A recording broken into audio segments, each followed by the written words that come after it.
So hello and welcome back. हमने हमारे previous CSS के वीडियो में इंटरनल सीएसएस, एक्सटर्नल सीएसएस और इनलाइन सीएसएस के बारे में जान लिया था। आज के वीडियो में हम लोग बात करने वाले हैं सीएसएस के सिलेक्टर्स के बारे में। तो चलिए शुरू करते हैं। हम हमारे वीएस कोड में जाते हैं और एक नई फाइल क्रिएट कर देते हैं हम। Okay, batman11.html। ओके, यहाँ पे मैं शुरू कर देता हूँ बॉयलर प्लेट ऐड करते हुए और यहाँ पे मैं टाइटल चेंज कर लेता हूँ CSS सिलेक्टर्स। Okay good. अब CSS सिलेक्टर्स क्या होते हैं? CSS सिलेक्टर बेसिकली आपके मार्कअप को स्टाइल प्रोवाइड करते हैं। ओके, और CSS सिलेक्टर्स में बहुत अलग अलग टाइप रहते हैं। चलिए अभी उसके बारे में जान लेते हैं हम। तो मैं एक हेडिंग प्रोवाइड कर देता हूँ H3। ओके, और यहाँ पे लिख देता हूँ books all about CSS selector। Okay, और मैं कुछ पैराग्राफ क्रिएट कर लेता हूँ। Okay, P/3। ओके, और मैं इन पैराग्राफ्स में कुछ कंटेंट डाल देता हूँ, जैसे लॉरेन 30 वर्ड्स डाल देगा। ओके, उसी तरह यहाँ पे मैं और डाल देता हूँ लॉरेन 40। ओके, और यहाँ पे मैं कुछ 50 वर्ड्स चाहता हूँ, लॉरेन 50। ओके, तो इसे सेव करके हम चेक कर लेते हैं। हमारा लाइव स्टार्ट नहीं है। ओके, चलो हमारा लाइव चालू हो चुका है। तो मैंने एक हेडिंग प्रोवाइड की और मैंने 3 पैराग्राफ प्रोवाइड कर दी। ओके, तो चलो मुझे अगर मेरे तीनों के तीनों पैराग्राफ एक स्पेसिफिक कलर में चाहिए, तब मैं क्या करता हूँ, तब मैं यूज करूँगा CSS सिलेक्टर का। तो मैं क्या करता हूँ, मेरे हेड में जाता हूँ और यहाँ पे मैं एक स्टाइल शीट प्रोवाइड कर देता हूँ। Okay, style. अब किसी भी सिलेक्टर को यूज करते वक्त या फिर हमें यूज करना हो तो उसे एक स्पेसिफिक तरीके से यूज करते हैं। जैसे इफ मैं चाहता हूँ मेरे सारे के सारे पैराग्राफ रेड कलर में हो जाए, तो मैं क्या करूँगा, मैं सिलेक्टर एज एन सिलेक्टर के हिसाब से मैं पैराग्राफ को सिलेक्ट करूँगा और उस सिलेक्टर को एक प्रॉपर्टी और एक वैल्यू प्रोवाइड होगा। प्रॉपर्टी क्या रहेगी, हम चाहते हैं उसका कलर चेंज करना। ओके, तो मेरी प्रॉपर्टी क्या रहेगी, कलर। और मैं कौन से कलर में कन्वर्ट करना चाहता हूँ, रेड। तो रेड रहेगी उसकी वैल्यू। ओके ओके, मैंने यहाँ गड़बड़ कर दी। रेड रहेगी उसकी वैल्यू। अगर मैं इसे सेव करके अगर आपको दिखा दूँ तो देखो मेरे तीनों के तीनों पैराग्राफ रेड कलर में हो चुके हैं। ओके ओके, मेरे तीनों के तीनों पैराग्राफ रेड कलर के हो चुके हैं। तो अब मैं चाहता हूँ क्या, मैं चाहता हूँ मेरा सेकंड पैराग्राफ, सिर्फ मेरा सेकंड पैराग्राफ रेड कलर में रहे। तो क्या ऐसा हो सकता है? अब देखो मैंने ये जो तीनों के तीनों पैराग्राफ रेड किए, इसे हम कहते हैं element selector. Okay, element selector ऐसे कहते हैं। तो इसमें हमने जो स्पेसिफिक टैग था, स्पेसिफिक मार्कअप था, उसे हमने उसके सारे के सारे एलिमेंट्स को हमने एक ही CSS प्रोवाइड किया, सिलेक्टर प्रोवाइड किया, राइट। अब मैं चाहता हूँ मेरा जो सेकेंड पैराग्राफ है वो सिर्फ रेड कलर में दिखे, तो मैं उसे एक स्पेसिफिक आईडी प्रोवाइड करता हूँ। यहाँ पे मैं क्या करता हूँ, मैं आईडी डाल देता हूँ और आईडी के जगह पे मैं लिख देता हूँ रेड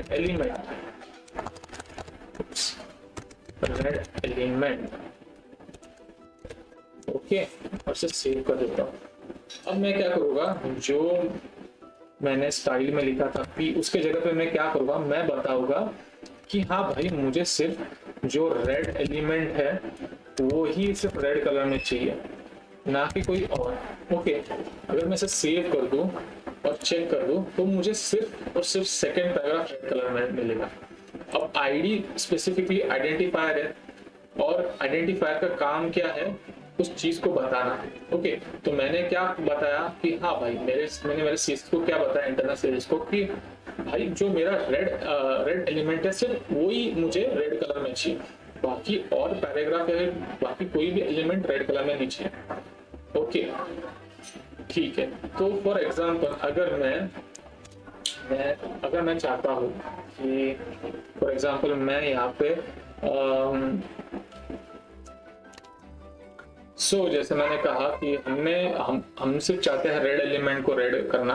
ओके, बट देखो आईडी यूनिक होती है और क्लास मल्टीपल रहते हैं, और हम नहीं चाहते हमारी आईडी इस कलर में मीन्स हमारा जो एलिमेंट है सिलेक्टर है वो हम आईडी में नहीं रखना चाहते। तो हम क्या करते हैं, अगर मैं यहाँ पे आईडी हटा के मैं कुछ और लिख देता हूँ, second, okay, second para, okay, और मैं इसे क्लास प्रोवाइड कर दूँ। फॉर एग्जांपल मैं यहाँ पे लिख देता हूँ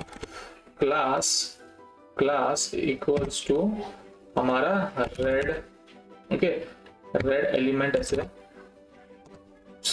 एलिमेंट, ओके। अगर मैं सेव कर दूँ तो जो मैंने अभी किया था, तो मेरा जो आईडी मैंने चेंज कर दिया। आईडी एक यूनिक वैल्यू है, ओके, और मैंने क्लास रेड एलिमेंट डालने के बावजूद मुझे क्यों नहीं है, क्योंकि देखो क्लास कभी भी हैश में नहीं रहता, राइट, पाउंड में नहीं रहता।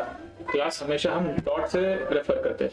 तो डॉट रेड एलिमेंट अगर मैं करता हूँ तो देखो मुझे चेंज होकर मेरा सेकेंड पैराग्राफ रेड में चेंज हो गया, ओके। तो ये था हमारा क्लास आईडी और सॉरी क्लास और आईडी के बारे में। क्लास सिलेक्टर क्या है, आईडी सिलेक्टर क्या है, ओके।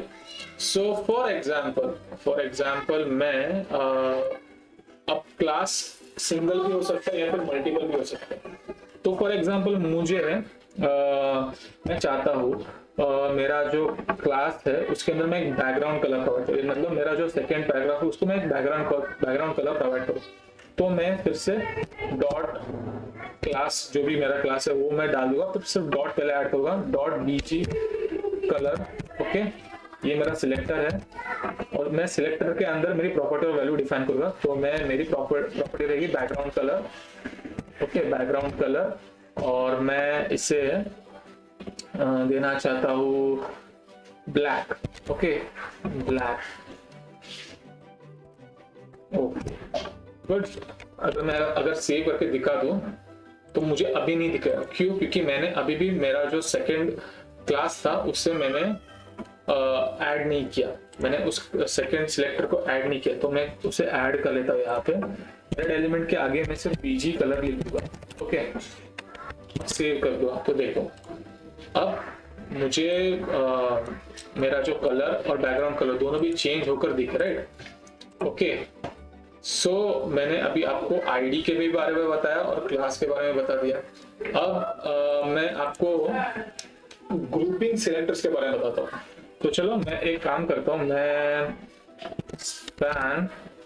स्पैन इंटू 3 कर देता हूँ, ओके, स्पैन इंटू 3 कर देता हूँ। तो मुझे 3 स्पैन मिलेंगे, ओके, गुड। और मैं एक फुटर भी प्रोवाइड कर देता हूँ, ओके।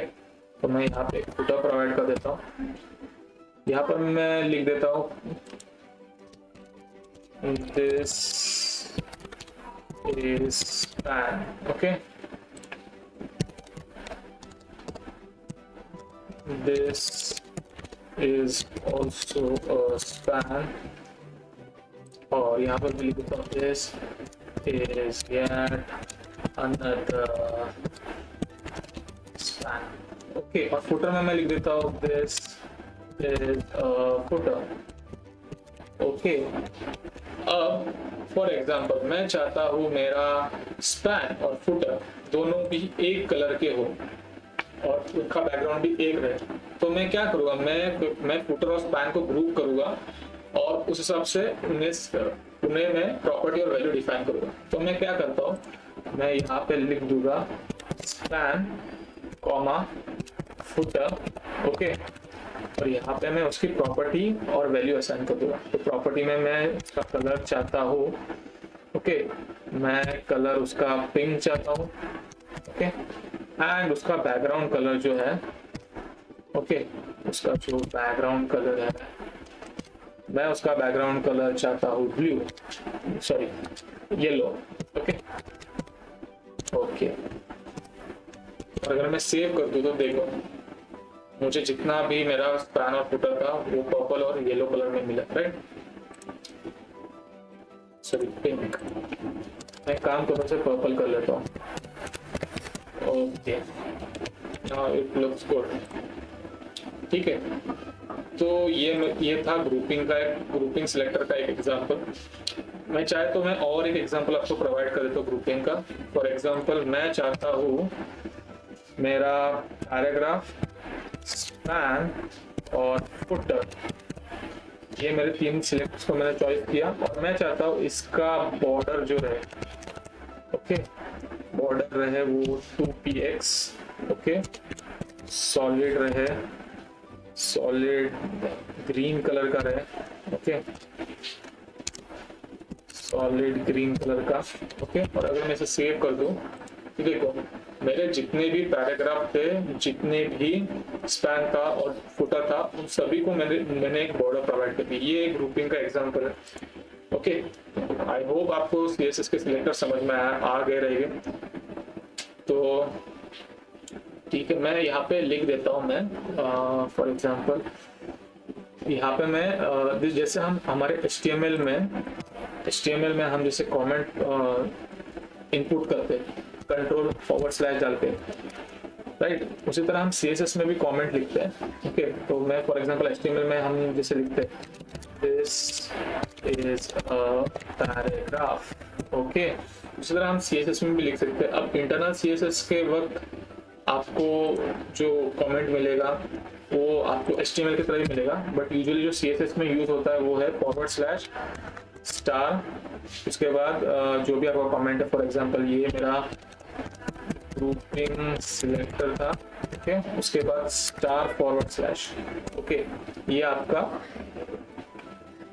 कमेंट रहा CSS का। पर अगर आप एक्सटर्नल CSS यूज करते हो और फॉर एग्जांपल मैं एक्सटर्नल CSS में कमेंट देता हूँ तो मुझे सिर्फ कंट्रोल// लिखना है। देखो अपने आप मुझे एक कमेंट के लिए ये मिल गया है, राइट। यहाँ पे मैं लिख देता हूँ this is comment, okay. So I hope आपको सब समझ में आ गया रहेगा। एलिमेंट सिलेक्टर क्या है, आईडी सिलेक्टर क्या है और क्लास सिलेक्टर क्या है, ग्रुपिंग सिलेक्टर क्या है। आई होप आपको सब समझ में आ गया रहेगा। अगर आपको वीडियो पसंद आया तो लाइक कर दीजिए, सब्सक्राइब कर दीजिए एंड मिलते हैं फिर नेक्स्ट वीडियो में।